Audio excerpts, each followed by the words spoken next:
Hi channel, welcome to my guys. In this video, I would like to share my experience using Ninja Blade in KVM. As we all know, Ninja Blade is one of most difficult class to master, but very fun to play. If you are MOBA player like Mobile Legends who love to play with high mechanic, then Ninja Blade is suitable for you. We need to sneak, ambush, run to kill enemies, as well to survive in KVM. So for all Ninja Blade users who love KVM, I will share about stat, equipment, card, pet, divinity, skill build, skill rotation, shadow equipment, and gameplay. So let's start and happy watching! Before we start, I would like to let you know that there are 3 types of Ninja Blade that I have met. First is offensive Ninja Blade who being hard carry both in PvE and PvP. This one is ultimate build that need a lot of money and luck to build. Second is support Ninja Blade who focusing only to PvP as support or tank. This one is cheapest build that still can deliver a ton of damage and become very annoying in battlefield. However, this build is not recommended for PvE because lack of damage. And last type is utility Ninja Blade. This one combined from those 2 types, using full offensive build in PvE and shifting to defensive build in PvP. This build more viable to build by F2P who still want to be more offensive but in cheaper way. Now, how about the stat? Speaking of the stat, it will related to your basic stat and enchant. For offensive and utility build, you will all in STR and the rest is vitality for your basic stat. Penetration from Morok or Payon for the weapon enchant, STR Frontera or Payon for your armor, and penetration from Alberta in your accessory. You will need high penetration to deliver high damage. If you reach enough, you can put PvP final damage bonus from Glasshelm enchant. For the support build, you can all in vitality either from Frontera or Payon. This build only talk about how to survive and deliver true damage, as well crowd control and reflect. Next is about equip. For offensive build, I recommend you to saving or top up diamonds and buy Neon Blade for first entry or Flame Blade for more expensive one. Neon Blade is nice weapon that will increase your shadow element, obtain additional damage from auto throw shuriken, and additional damage when your enemy in bleeding state. While Flame Blade can reduce your enemy max HP and deliver additional shadow element damage every 3 seconds. If you don't have gold weapon, you can stay and level up your blue weapon in line with your level. For armor, it is a must to use purple armor. You can use Murphy, Thanatos, or Bijo armor. From my experience, using Murphy will not obtain the passive because it triggered together with Cast of Cicada Shell. So I will recommend using Thanatos for more damage. For accessories and talisman, it will really depends on how many final PvP damage bonus that you have. But in general, I suggest to maintain your raw penetration stat from your talisman using Whispering Demon Statue, Compressed Core, Oracle Slab, Pinguicola Corsage, or Kind Heart Talisman. Then for accessories, you can use any STR ring if you have enough final PvP damage bonus, or use Morpho Moonlight Earrings to obtain additional Pip Pen and final PvP damage bonus. For the cheaper way, you can use any STR blue rings, Scarlet Directive or Strove Area Talisman to maintain your raw penetration. For support type, I suggest you to combine the Mikacheuki weapon with any other one armor, cloak, or shoes from level 50 instance. For accessories, you can use any gold or blue vitality rings and Vesper talisman because you don't need any raw penetration stat. With this set, you can deliver the passive poison from the set in the middle of skirmish.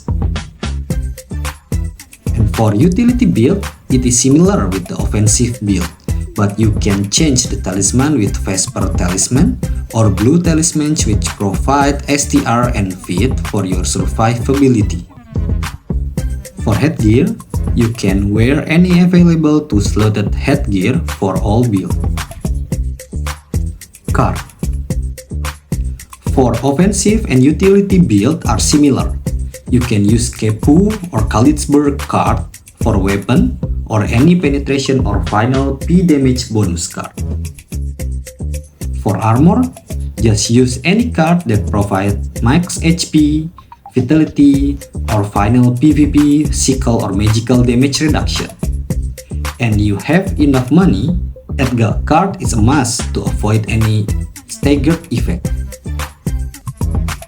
For accessories, you can use any anti-stun card if you don't have any Orc Hero card, anti-freeze card, and any card that provides you final PvP damage bonus or additional penetration card if you have Orc Hero card. For headgear, you can use Orc Hero card and all Shadow Enhance card.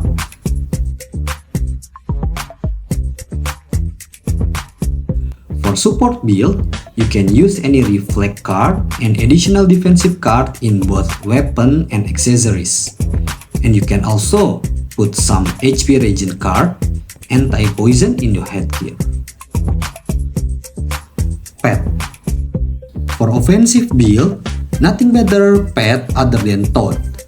So all in Toad if you have enough resources. But if you're not that rich or lucky, just use Ferret or Desert Wolf pet.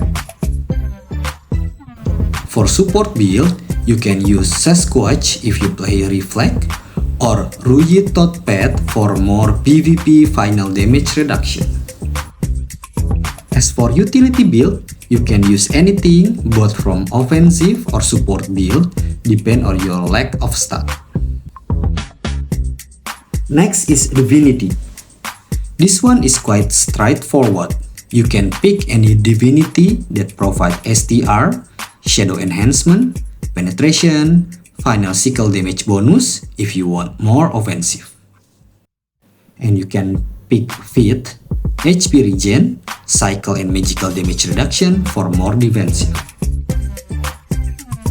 The most important thing here is you have to use 1 or 2 SP regen in your divinity. And it is a must. Why? Because we oftenly in hiding state and trigger the Kagemusha passive that reduce your SP. You really need to increase your SP regen, and divinity is the best way to obtain it. Skill build. Here is my skill build.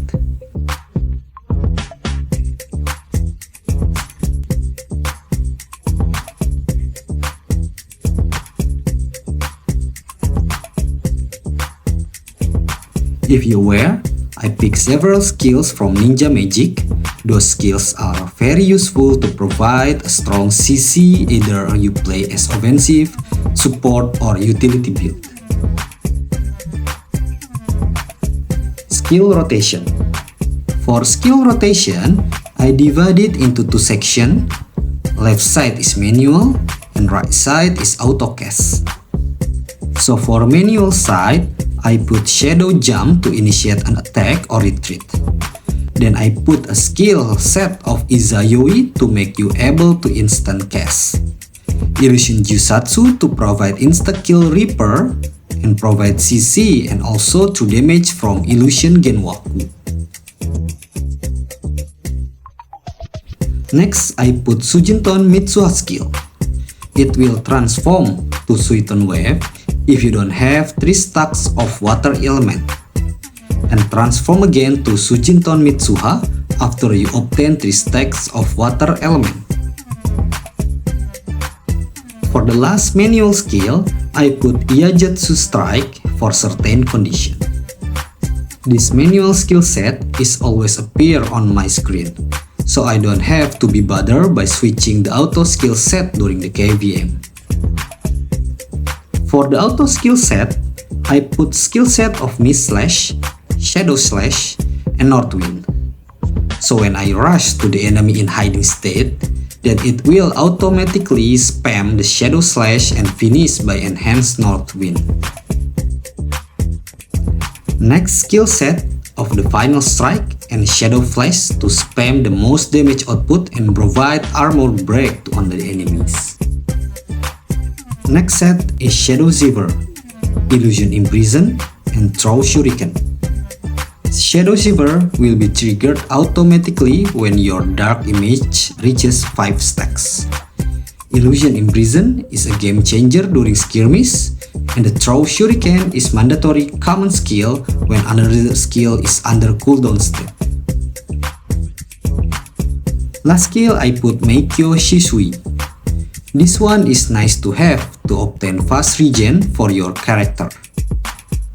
You can also put Chaotic Dance if you are the support build to obtain max HP reduction, as well as physical attack immunity when you activate the Shadow equipment. Next is Shadow equipment. For offensive and utility build, I suggest you to put Throw Shuriken in the Bound slot to obtain additional damage from bleeding state. And for support build, you can put Mist Slash to remove debuff and obtain debuff immunity. In the Engrave slot, you can put either Final Strike or Shadow Slash for offensive build. And for support build, I suggest to put Chaotic Dance to obtain immunity of physical damage.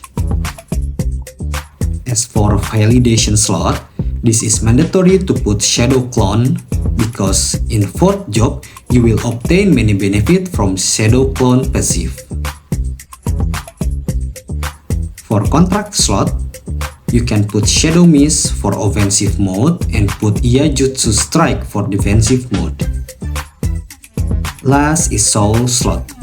You can pick Cast of Shiseidex Cell to reduce the cooldown to increase your survivability, or put Meikyo Shisui to obtain fast regen to your character, as well additional final PvP damage bonus.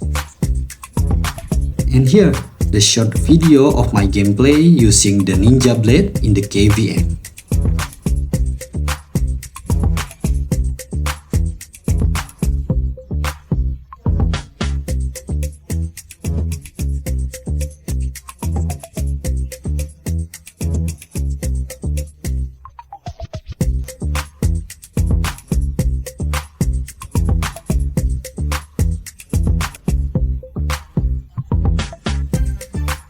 So I think that's all.